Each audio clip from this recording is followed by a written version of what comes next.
ए भाई काहे ज्यादा आसो तो मोर कब भूत सुरता नहीं करा सो करथो जी करथो। ऐसे लगता है मोला ना कैसे लगथो? एक झलक देख ही ले तो कैसे लगता है भाई। ऐसे का तो बताओ बताना। साजा के खुट्टा महारिल के अंडा एक नजर देख लेता जी हो ठंडारी।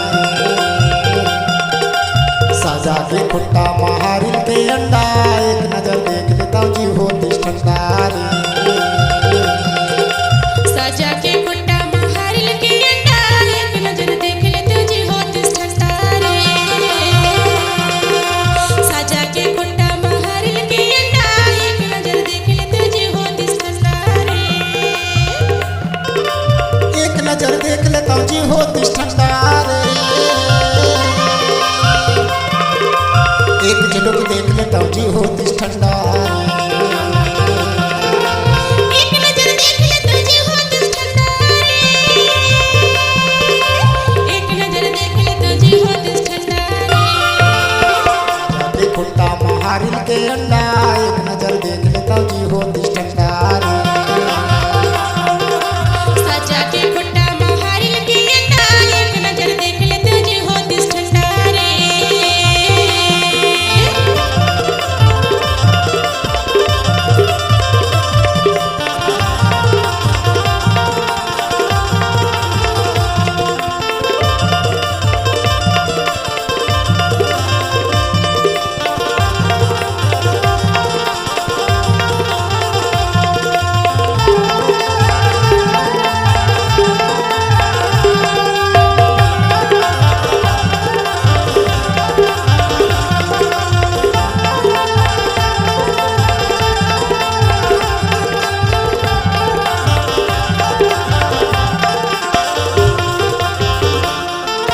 जरवा के जरल मरल छेदी के छाया।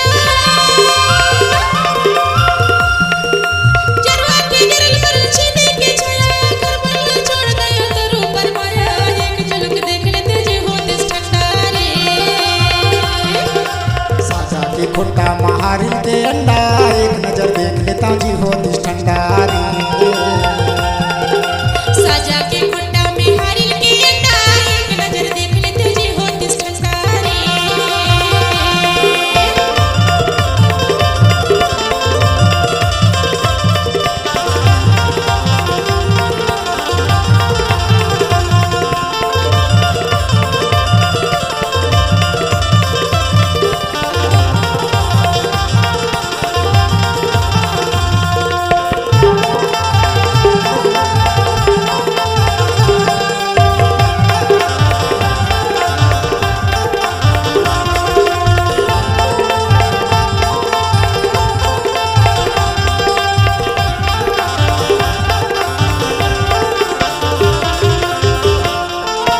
गैला के पानी लकवा जुठारा। गैला के पानी लकवा जुठारा। नन्ना चंडव की लडंडा में सुधारा। एक नजर देख